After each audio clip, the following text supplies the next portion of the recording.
called the Axor. I believe they've done a refresh. We've got 14C 28N steel with a gray stone wash and G10 green luminous, right? I'm assuming that's probably some GID, glow in the dark sort of approach. We've seen that very common on knives lately, sort of like a trend right now.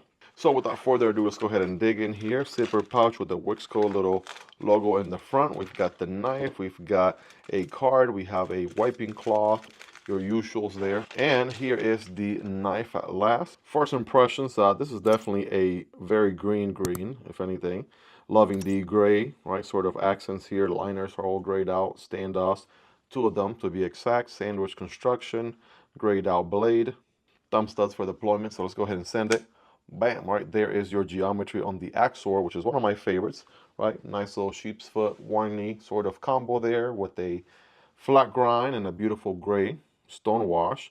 14C 28N steel, which is everyone's favorite budget steel these days. Captive Wixco logo there in the front, and then big hardware all throughout. TA everywhere except the pocket clip, which is not reversible for some reason. I'm not sure why Wixco hasn't made it reversible up until this point. I mean, even as a lefty, you can disengage a liner lock, even if it's, you know, kind of made for a righty, so to speak. So that's just, you know, an extra piece of feedback that they could have easily improved there. But other than that, deployment with the thumb stud is solid. Deploying here with the Spidey flick is also pretty good. Don't mind me, I kind of took like a week vacation here and just getting back to the groove of things. It was actually very refreshing, believe it or not, just taking a nice little vacation after a while, just to kind of refresh, get re-inspired, get back in the grind. So here we are, back to work. I'm going to set it down here for a second so you guys can take a closer look, right? The profile, that's a pretty tall bevel there, like that. And the other thing about these is the ergos. Actually, pretty good ergos with the full 4-finger grip, full purchase, and then a nice little finger choil there for better control of the cuts. A nice little undulation curvature here for your thumb that just falls right in place. So great for everyday use, very utilitarian, great for drug cuts, utility cuts. You still have a little bit of belly there for tabletop cutting as well. So very versatile, right? Very useful, right, for everyday tasks. Ball bearings, good action, good detent as far as that goes. And we do have a good amount of milling on the inside for weight reduction. So that's looking good. It should be a pretty lightweight EDC there, to say the least. As a matter of fact, why don't we just get scientific with it here? All right, here we go. I'm going to say probably around, it's been a minute, I'm going to say 3 to 3.5 ounces.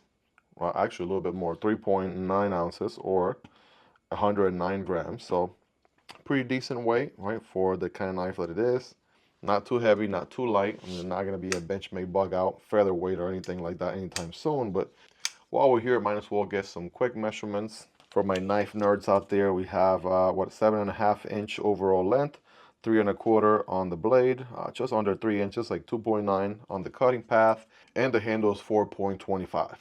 You're getting nice, very durable G10 here, steel liners. You're getting the works. So good little jimping here, good, I mean, like I've been saying, great ergos, great design, pretty good banger here for not a lot of money. And in case you're wondering what it looks like at night or in the dark, here you go. This is exactly the level of brightness, I guess, glow you can expect in a dark environment. I was actually pretty surprised because, again, you can see it kind of very poppy green during daylight, but it absolutely delivers as far as the glow-in-the-dark expectation goes. This is the Axor. Let me know your thoughts.